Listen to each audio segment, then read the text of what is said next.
फिर भी जरा सीख लेना किसी से, जान लेना किसी से। समर्थ होने पर भी, ज्ञानी होने पर भी, महान होने पर भी तुझमें ईश्वरत्व घटित हो गया है, फिर भी सीख लेना किसी से, सुन लेना किसी से। और अपने पिता की आज्ञा मानकर वो कहीं जनक के पास चले भी गए थे, अपनी श्रेष्ठता को बिसार कर। रैकव की कथा में गाड़ीवान के पास राजा का जाना इस बात को सिद्ध करता है कि श्रेष्ठता के दंभ को बिसार कर कथा सुनने जाना चाहिए।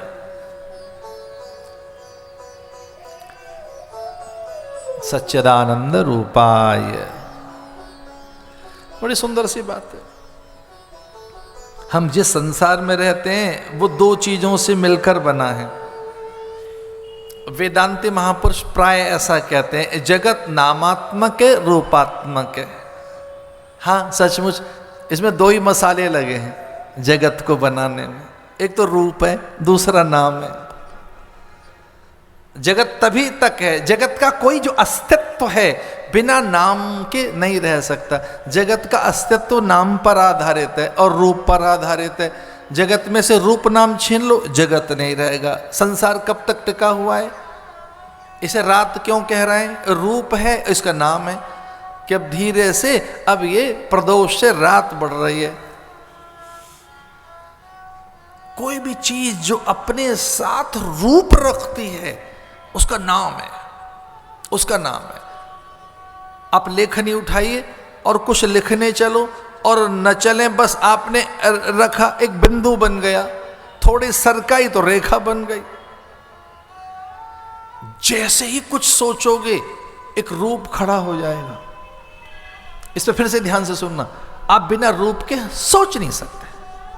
हम जितने भी संसार के प्राणी हैं, जब भी हम कल्पना करते हैं रूप की कल्पना करते हैं।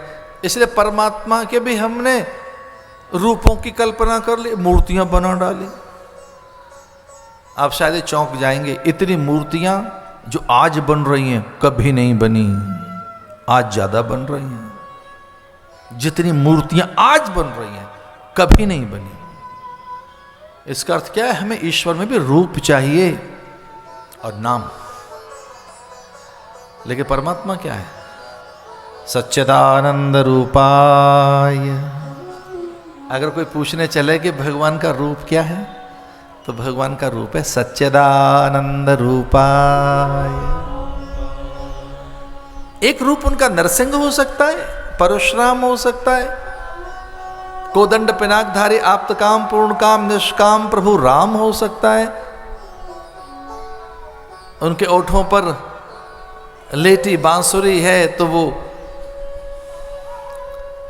जो धेनु रेणु यमुना वेणु के साथ हैं, ऐसे वो माधव हो सकते हैं। इतने रूप चाहिए माधव को सिद्ध करने के लिए। ये माधव है।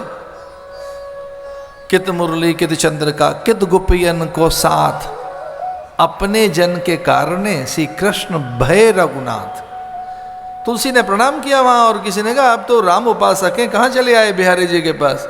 वृंदावन में खड़े थे, प्रणाम कर रहे थे, तो आप तो राम उपासक हैं, आप तो राम रूप के उपासक हैं, ये तो कृष्ण है। तो उन्होंने कहा मेरा राम सब जगह है, ये तो माधव है, मुरारी बनवारी गिरधारी, किसे प्रणाम कर रहा है? तो राम जी से प्रार्थना की तुलसीदास जी ने कि इनके हिसाब से रूप बना लीजिए, इनको जो सूझता है। कित मुरली कित चंद्र का कित गोपियन को साथ, अपने जन के कारणे कृष्ण भय रघुनाथ। वैसे ही दिखने लगे। कैसे दिखने लगे? ये मानस पढ़ने वाले व्यक्ति बहुत अच्छे ढंग से जानते हैं। एक और बात है, ये भोपाल नगरी कथा नगरी है, मानस नगरी है, निरंतर मानस की चर्चा होती रहती है, निरंतर। उसमें एक बात आपने सुनी है बहुत बार, जाकी रही भावना जैसे प्रभु मूरत देखी तिन तैसे। एक और बात, भक्त का अपना एक भगवान है, हर भक्त का अपना एक भगवान है।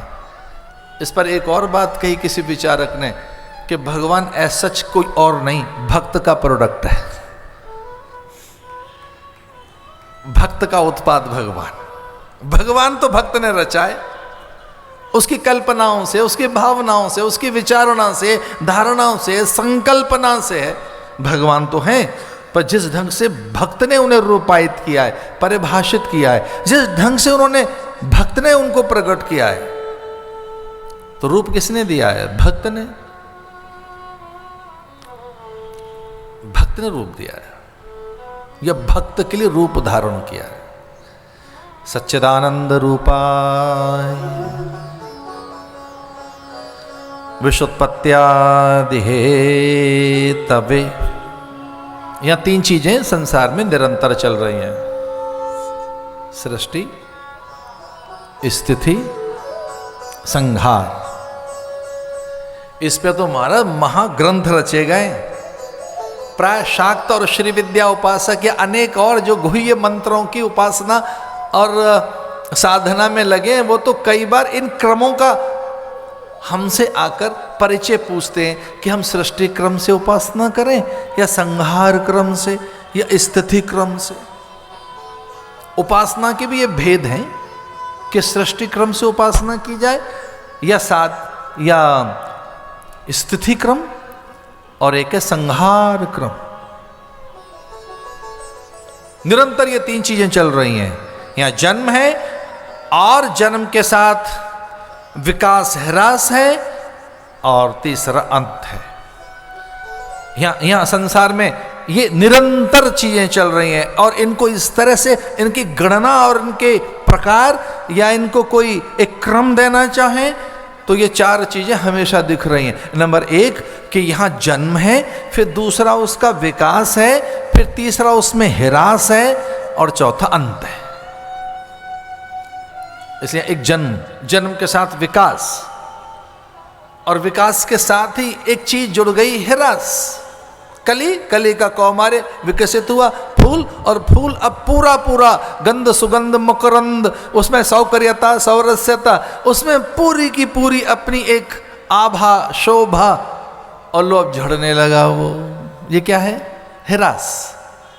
अब सारी पत्तियां बिखर गई, खाद में मिल गई। ये क्या है? अंत।